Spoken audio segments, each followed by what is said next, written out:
Hello and welcome to channel again. This is Shaurya Awasthi और आज हम बात करेंगे लीड कोड की एक मीडियम लेवल प्रॉब्लम। ठीक है, तो देखते हैं प्रॉब्लम क्या बोल रही है। तो you are giving with an integer array heights, हमको एक हाइट्स की इंटीजर एरे गिवन है representing the heights of buildings. Buildings की हाइट गिवन है। Some bricks and some ladders, कुछ हमको ब्रिक्स और कुछ लेडर्स मिली हुई हैं, सीढ़ियाँ मतलब। ठीक है, फिर लिखा while moving from building I to i+1 और हमें जीरो से स्टार्ट करना है। ठीक है, if the current buildings height is greater than और equals to the next buildings height, मतलब जो नेक्स्ट बिल्डिंग पे जंप करने में डिफरेंस है वो या तो जीरो है या जीरो से कम है। यानी ये वाला केस क्या बोल रहा है, या तो डिफरेंस लेस देन और इक्वल्स टू जीरो है। उसमें केस में क्या होगा, we you do not need a ladder और ब्रिक्स, हमें ज़रूरत नहीं है, हम डायरेक्ट जंप कर देंगे। तीसरा क्या है कि if the current building height is less than the next building height, यानी इस केस में क्या हो गया, डिफरेंस ग्रेटर देन जीरो अगर है आने वाली बिल्डिंग का, तो या तो हम एक सीढ़ी यूज़ कर लें या तो जो डिफरेंस है उतना ब्रिक यूज़ कर लें। ठीक है, उतने नंबर ऑफ ब्रिक्स यूज़ कर लें। लेट सपोज अगर हम 3 से 5 पे जंप कर रहे हैं तो 2 का डिफरेंस आ रहा है, तो हम 2 ब्रिक्स की हेल्प से चढ़ सकते हैं, यानी जंप कर सकते हैं। तो फाइनली हमको रिटर्न क्या करना है, हमें रिटर्न करना है the furthest building index, zeroth index के मतलब बेसिस पे यू कैन रीच, मतलब हमें लॉन्गेस्ट इंडेक्स बतानी है, यानी जो सबसे फारदेस्ट इंडेक्स होगी जहाँ हम लैंड कर सकेंगे एंड में, यानी उसके बाद फर्दर मूव नहीं कर सकते, वो रिटर्न करना है। ठीक है, हो गया। तो एक बार एक एग्जांपल लेके समझते हैं। लेट अस सपोज ये हाइट्स है, बिल्डिंग्स गिवन है, टोटल कितनी है, 7 बिल्डिंग्स है, N is equal to 7 buildings है। क्या करते हैं, हम चेक करते हैं। हमारे पास 5 ब्रिक्स है, एक सीढ़ी गिवन है, एक लेडर गिवन है। ठीक है, चेक करते हैं एक एक करके। तो सबसे पहले क्या है यहाँ पे कि हमको 4 से 2 मूव करने के लिए डिफरेंस जो है वो -2 का है। -2 का है मतलब हमें नीड नहीं है किसी भी लेडर या ब्रिक की। ठीक है, ओके, मूव कर गए। नेक्स्ट क्या है, 2 से 7 मूव करने में, 2 से 7 मूव करने में +5 रिक्वायरमेंट है, यानी अब हमको 5 ब्रिक्स या एक लेटर चाहिए होगी। ठीक है, लेटर सपोज चलो हम 5 ब्रिक्स यहाँ पे लगा देते हैं। तो हमने यहाँ पे दे दिए 5 ब्रिक्स, यानी b -=5 यहाँ दे दिया 5 ब्रिक्स, और ब्रिक की वैल्यू हो गई 0। उसके बाद 7 से 6 मूव करने में हमें कुछ नहीं चाहिए अगेन, क्योंकि डिफरेंस निगेटिव है। उसके बाद 6 से 9 मूव करने के लिए, जंप करने के लिए हमें +3 की रिक्वायरमेंट है। ब्रिक्स हमारे पास बचे नहीं है, हम एक लेडर ही यूज़ कर सकते हैं, तो हमने यूज़ कर ली यहाँ पे एक लेडर। तो ये हो गया हमारा L-, लेडर भी हो गई 0, एक ही गिवन थी। अब हम इस पॉइंट से 11 जाने के लिए, यानी 9 से 11 जाने के लिए हमको अगेन +2 की रिक्वायरमेंट है, जो कि हम पूरी नहीं कर पाएंगे, यानी जंप कंप्लीट नहीं हो पाएगा। जंप कंप्लीट नहीं हो पाएगा यानी इंडेक्स कहाँ तक पहुँच पाए, हम सिर्फ 4 तक ही पहुँच पाए, हम सिर्फ यहीं तक पहुँच पाए। तो हमारा आंसर कितना आया, 4। बल्कि जो इसका गिवन आंसर है वो 5 आ रहा है। तो इसका मतलब डायरेक्ट हम किसी बायस नहीं हो सकते, खाली ब्रिक को ख़त्म करके फिर लेडर पे जाएं, या हम लेडर को ख़त्म करके ब्रिक पे जाएं, ऐसा नहीं कर सकते। तो ऑप्टिमल अप्रोच क्या है, ऑप्टिमल अप्रोच अगर हम ध्यान से देखें यहाँ पे, तो ब्रिक्स जो है उनका नंबर डिपेंड करता है हाइट पे, बट लेडर डिपेंड नहीं करती हाइट पे। तो एक काम कर सकते हैं, जितना भी इंडेक्स हम कवर कर रहे हैं, अगर हम उसमें मैक्सिमम जहाँ पे ब्रिक्स हमारे खर्च हो जा रहे हैं वहाँ पे अगर हम लेडर डाल दें, ठीक है, वहाँ पे हम सीढ़ी डाल दें, क्योंकि सीढ़ी तो एक ही खर्च होगी, भले ही डिफरेंस हमारा +2 का हो या +100 का हो, सीढ़ी एक ही लगेगी हमारे पास। तो इसके लिए अप्रोच यही है, हमारा बेस्ट अप्रोच यही है कि हम एक काम करते हैं, हम जो लॉन्गेस्ट यानी जो सबसे हाईएस्ट डिफरेंस वैल्यू है उसको हटा करके, वहाँ से ब्रिक्स हटा करके वहाँ पे लेडर डालना है, to maintain the max diff, maximum difference value को मेंटेन करने के लिए हम क्या यूज़ करेंगे, प्रायोरिटी क्यू। ठीक है, और हम स्टोर रखेंगे। एक बार एग्जांपल लेके देखते हैं, एक मिनट सॉरी। अगर इसी को हम चेंज करें फर्दर, तो यहाँ पे ध्यान से देखो, तो एक मिनट, हमने इतने मूव्स किए हैं, तो यहाँ पे अगर हम जहाँ पे 5 ब्रिक्स खर्च हो रहे हैं वहाँ पे हम एक लेडर माइनस कर दें, तो अब हमारे पास ब्रिक्स कितने बचे हैं, 5 बचे हैं। ठीक है, और उसके बाद यहाँ पे 3 ब्रिक्स लग जाएंगे, अगेन यहाँ पे 2 ब्रिक्स लग जाएंगे, और हमारा आंसर कहाँ तक, यहाँ तक पहुँच जाएगा जंप करते करते, और आंसर क्या हो जाएगा 5। तो ये बहुत क्लियर हो गया है कि मैक्सिमम डिफरेंस की जगह पे अगर हम अपनी लेडर को डालेंगे तो हमारा ऑप्टिमल आंसर आएगा। तो ये है कि मैक्सिमम डिफरेंस हमें मेंटेन रखना है। एक बार समझते हैं इस चीज़ को कि हम कैसे करेंगे ये। तो इसी एग्जांपल को लेके समझते हैं। तो सबसे पहले इसमें हम क्या करेंगे, हमने एक प्रायोरिटी क्यू यहाँ पे बना ली है, ठीक है। और हम क्या कर रहे हैं, हम 4 से 2 जाने के लिए कुछ नहीं रिक्वायरमेंट है, मूव कर जाएगा इजीली क्योंकि डिफरेंस निगेटिव है। 2 से 7 जाने के लिए +5 ब्रिक्स की रिक्वायरमेंट है, तो हमने पाँचों ब्रिक लगा दी, ब्रिक की वैल्यू के 0, और हमने डिफरेंस डाल दिया इसमें, यानी 5 ब्रिक यहाँ पे लग गए हैं, ठीक है। प्रायोरिटी क्यू में पुश कर दिया उसको। अगेन 7 से 6 नॉर्मली चला जाएगा। अगेन 6 to 9 जाने में कितने, 3 ब्रिक्स चाहिए हमको, ठीक है। 3 ब्रिक्स चाहिए, यानी अब ब्रिक्स से माइनस करेंगे, ब्रिक वैल्यू कितनी हो जाएगी, -3 हो जाएगी। बट जैसे ही हम यहाँ पे कंडीशन लगाएंगे, इफ़ ब्रिक्स हमारा जैसे नेगेटिव में जाता है, वैसे हम क्या करेंगे, जहाँ पे मैक्सिमम ब्रिक खर्च हुए वहाँ पे लेडर डाल देंगे, और जहाँ पे मैक्सिमम ब्रिक्स खर्च हुए वहाँ पे लेडर डाल देंगे और ब्रिक्स को फ्री कर देंगे वहाँ से।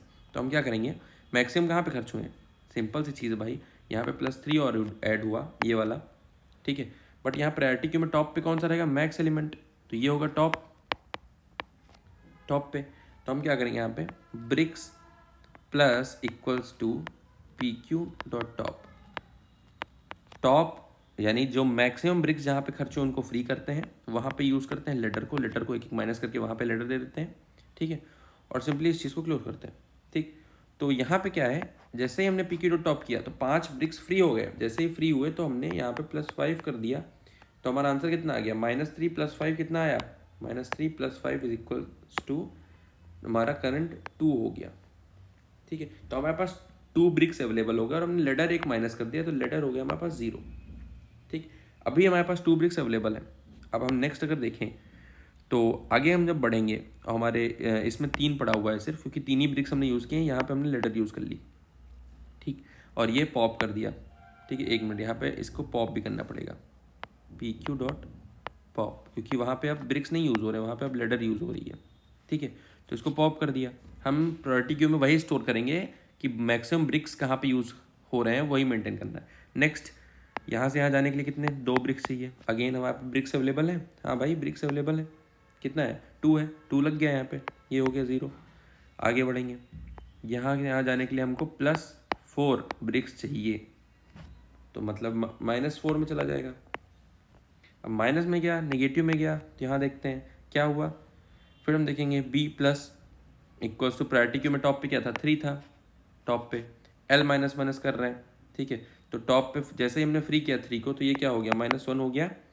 और टॉप पे हमारे पास सॉरी, टॉप को हमने फ्री कर दिया, 3 हमने फ्री कर दिया, लेडर माइनस किया तो लेडर हो गया -1, ठीक है। और यहाँ पे हम कंडीशन लगाएंगे, जैसे ही, यानी ब्रिक्स तो हमारे सारे खर्चे हो गए थे, जैसे ही हमारा लेडर जो है नेगेटिव में जाता है, वैसे ही हम ब्रेक कर देते हैं और रिटर्न कर देंगे करंट इंडेक्स। करंट इंडेक्स कहाँ पे है, यहाँ पे, क्योंकि यहीं से हम I+1 चेक कर रहे थे ना, तो हमारा सिंपली ये रिटर्न हो जाएगा। तो ये जो था, ये टेक्निक थी हमारी कि कैसे ही हम हर समय अपना मैक्सिमम डिफरेंस मेंटेन रखेंगे, ठीक है, अपनी प्रायोरिटी क्यू में। और उस मैक्सिमम डिफरेंस को तभी यूज़ करेंगे जब हमारे ब्रिक्स खत्म हो जा रहे हैं, तब उस मैक्सिमम डिफरेंस वाली पोजीशन पे हम लेडर डाल देंगे और आगे बढ़ जाएंगे, और लेडर को एक एक माइनस कर देंगे और उस मैक्सिमम डिफरेंस को प्रायोरिटी क्यू से पॉप कर देंगे। तो कुछ सिंपल स्टेप्स में सारा काम हो रहा है। पहला स्टेप क्या है, पहला स्टेप है मेंटेन मैक्स डिफ इन प्रायोरिटी क्यू, ठीक। दूसरा क्या स्टेप है, दूसरा स्टेप ये है व्हेन B<0, यानी जैसे ही ब्रिक हमारी <0 होती है, वैसे ही put ladder in place of max diff and free the involve bricks को यहाँ से फ्री कर देंगे, ठीक है।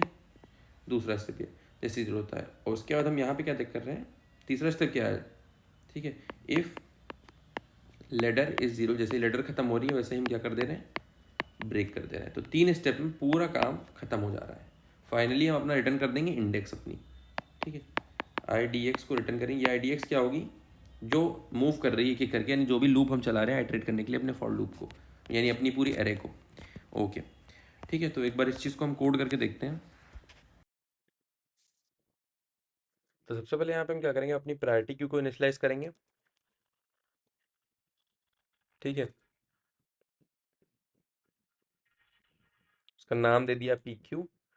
देन हम क्या कर रहे हैं, देन हम एन में स्टोर कर ले रहे हैं number of buildings, H dot size. ठीक है, एक मिनट, इसको ब्रिक्स को भी मैं बी कर देता हूँ और लेटर को हम लेटर्स को एल कर देते हैं। ठीक, थोड़ा इजी हो जाएगा। ठीक है, उसके बाद हम क्या कर रहे हैं, उसके बाद सिंपली मैं एक इंडेक्स बना रहा हूँ, इंट आई डी एक्स, जो हमारा फाइनल आंसर रिटर्न करेगा। उसके बाद वाइल आई डी एक्स कहाँ तक चलेगा, एन माइनस टू तक चलेगा। तो क्यों चलेगा ये पता चल जाएगा। Less than N minus one तक इसको हमने चलाया। ठीक है, उसके बाद मैंने क्या किया, int difference is equals to height of I plus one, sorry I D X plus one minus height of I D X. ये क्यों हो रहा है, अब माइनस सेकेंड लास्ट तक इसलिए चला रहे हैं क्योंकि हम लास्ट वाले को कंसीडर कर रहे हैं, वरना आउट ऑफ बाउंड आ जाएगा ना हमारा। ठीक है, तो एड्रेस ही नहीं होगा लास्ट के बाद कोई। उसके बाद हम क्या करते हैं, इफ अगर हमारा डिफरेंस जो है वो ग्रेटर देन जीरो आ गया, मतलब भाई अब हमें लेडर या मतलब ब्रिक्स की नीड पड़ेगी। अगर ऐसा हो गया तो हम जो काम करेंगे करेंगे ही। अगर ऐसा नहीं हुआ, यानी इफ कंडीशन नहीं घुसा, तो क्या होगा, तो बहुत सिंपल है, सीधे हम आई डी एक्स प्लस प्लस कर देंगे। ठीक है, वेरी सिंपल। अच्छा, अगर ऐसा होता है तो हम क्या क्या चीज़ें स्टेप्स फॉलो करेंगे देखते हैं। सबसे पहले काम, ब्रिक्स को हम माइनस करेंगे डिफरेंस से। ठीक है, यानी ब्रिक्स, उतने ब्रिक्स हम वहाँ पे लगा देंगे। साथ ही साथ हम प्रायोरिटी क्यू में पुश कर रहे थे, क्या चीज़ पुश कर रहे थे कि कितना ब्रिक लग रहा है कहाँ पे। ठीक है, तो हम डिफ को यहाँ पे पुश कर देंगे। उसके बाद हम क्या करेंगे, नेक्स्ट स्टेप हमारा, हम चेक करेंगे जैसे ही हमारा हमारा बी नेगेटिव में जाएगा, वैसे हम क्या कर रहे थे, जो जहाँ पे सबसे ज़्यादा ब्रिक्स लगे हैं उसको फ्री करो। यानी बी प्लस इक्वल्स टू, सबसे ज़्यादा ब्रिक कहाँ लगे हैं, प्रायोरिटी क्यू, इसीलिए तो लिया है प्रायोरिटी क्यू डॉट टॉप। ठीक है, उसको फ्री कर दिया। अच्छा, उसको फ्री करते ही क्या किया मैंने, लेडर माइनस माइनस कर दिया, यानी लेडर एक वहाँ पे जो है मैंने पुट कर दी। साथ ही साथ हम अपने प्रायोरिटी क्यू में टॉप वाले एलिमेंट को फ्री भी कर रहे हैं। क्यों, क्योंकि अब वहाँ पे लेडर हो गई है भाई, अब वहाँ पे ब्रिक्स नहीं है। उसके बाद जैसे ही हमारा सारी लेटर्स भी खत्म हो जा रही हैं, वैसे ही हम ब्रेक कर दे रहे हैं। Very simple. ठीक है, वैसे हमने ब्रेक कर दिया, या सिंपली यहाँ पे हम रिटर्न आई डी एक्स भी लिख सकते हैं। वैसे ही हमने रिटर्न आई डी एक्स कर दिया। ठीक है, ओके। तो एक बार हम, उसके बाद फाइनली अल्टीमेटली हमको यहाँ पे भी रिटर्न आई डी एक्स ही करना पड़ेगा। एक बार हम रन करते हैं इस चीज़ को। ठीक है, टेस्ट केसेस पास हो रहे हैं, एक बार सबमिट करके देखते हैं।